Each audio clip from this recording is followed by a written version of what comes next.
Ada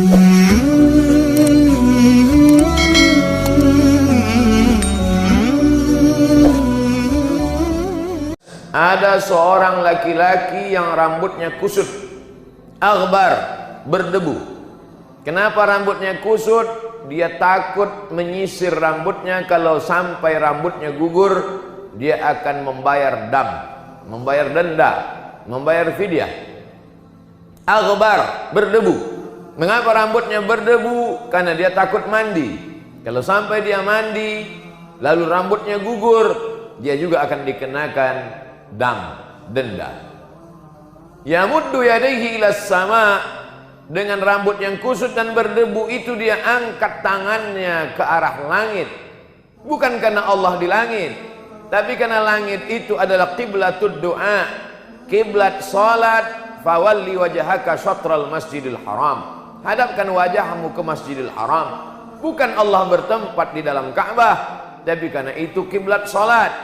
Yamuddu yadayhi ilas sama, lelaki yang rambutnya kusut dan berdebu itu mengangkat tangannya ke langit, karena langit adalah qiblatud doa.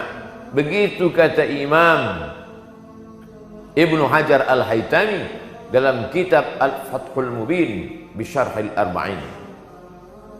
Lalu ketika dia angkat tangannya ke langit, dia berkata, Ya Rabb, Ya Rabb, Ya Allah, Ya Allah. Ketika orang berkata Ya Rahman, saat itu dia sedang memanggil wahai engkau yang penyayang. Ketika seorang berkata Ya Rahim, saat itu dia sedang memanggil engkau yang maha pengasih. Tapi begitu dia berkata Ya Rabb, maka saat itu dia sedang berkata Ya Rabb, kau yang mencipta aku. Ya Rabb, kau yang mengatur hidupku.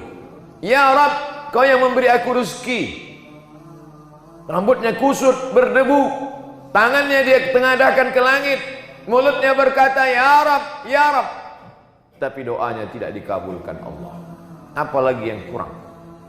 Kurang rendah dirikah dia di hadapan Allah? Dia sudah merendah, tangannya diangkat setingginya.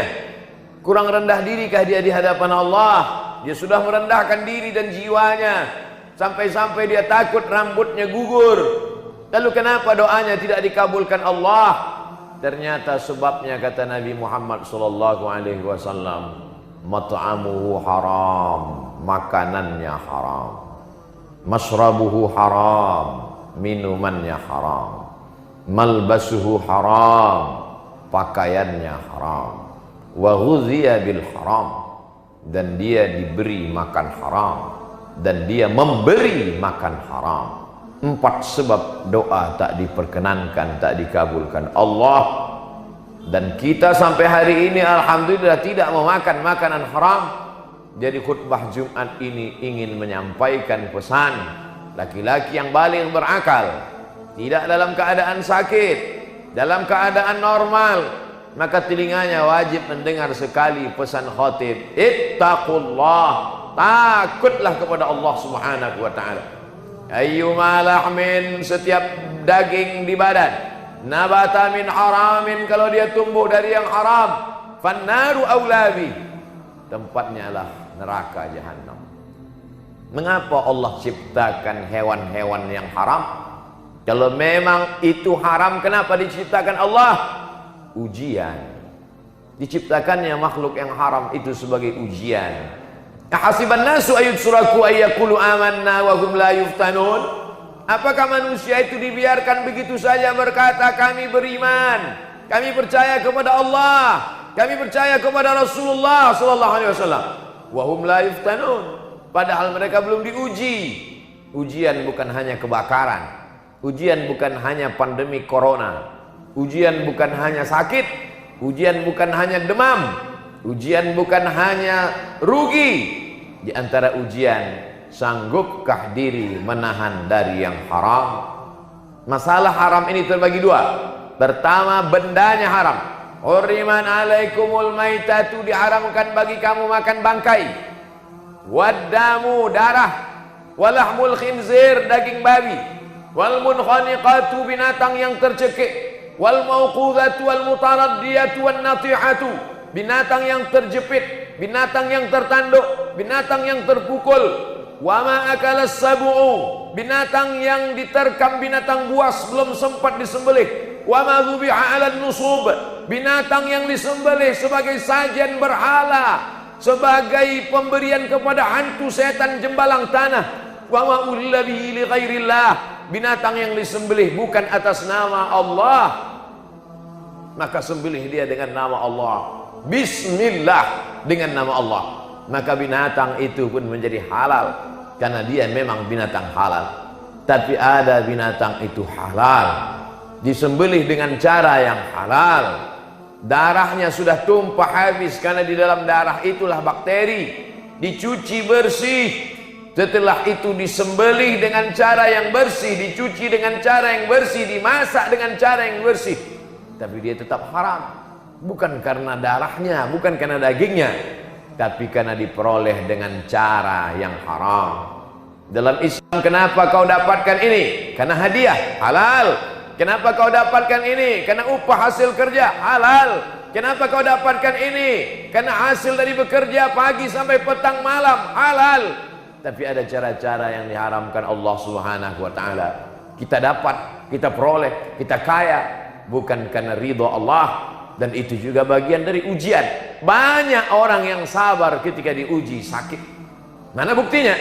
Pergilah kita ke rumah sakit. Berapa banyak tangan yang bertasbih subhanallah walhamdulillah wa la ilaha illallah wallahu akbar.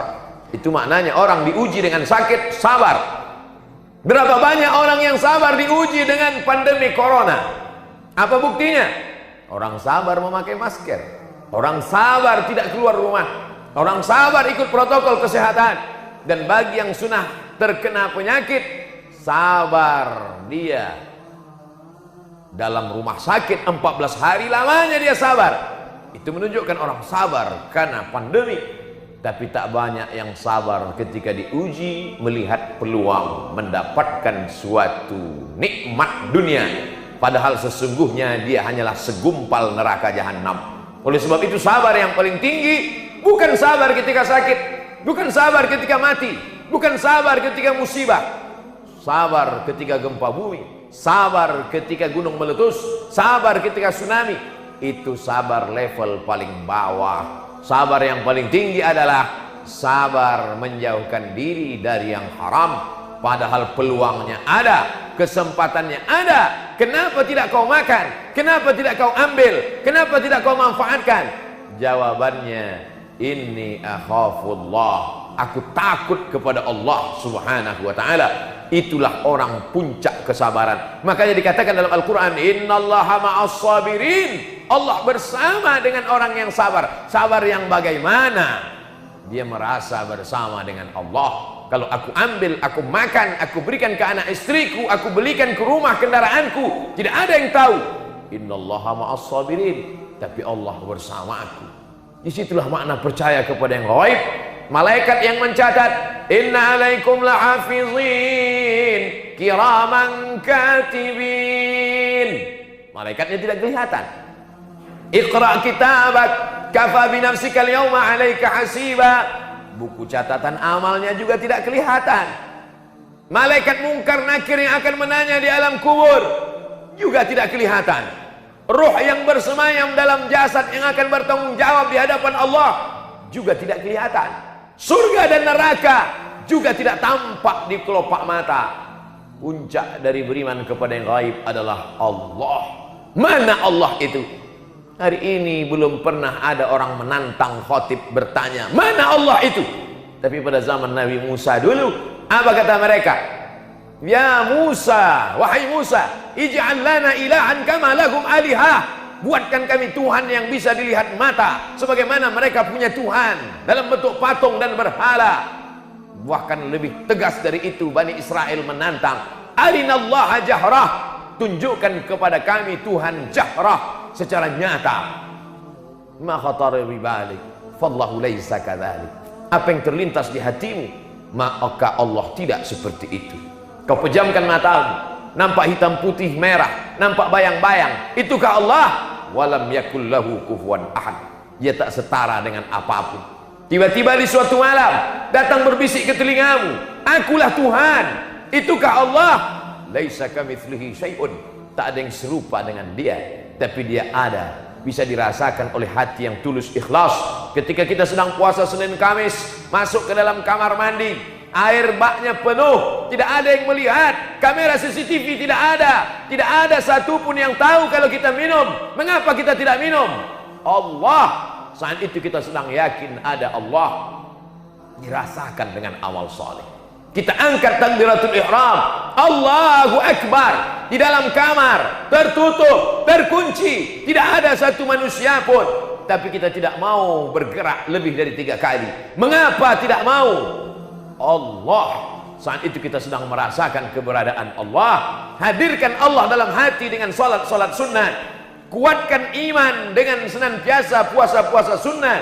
Falyabudu rabb hadzal bait, bersedekah min thayyibat, yang baik-baik saja. Wa anfiqu, berinfaklah, wa anfiqu, bersedekahlah, wa anfiqu, berzakatlah, wa anfiqu, berwakaflah, min thayyibat, yang halal-halal. Kulu, makanlah, min thayyibati ma razaqnakum, yang halal-halal saja. Tak banyak yang sanggup menghadapi ujian ini, akan tetapi ada manusia-manusia yang dipilih oleh Allah Subhanahu wa taala.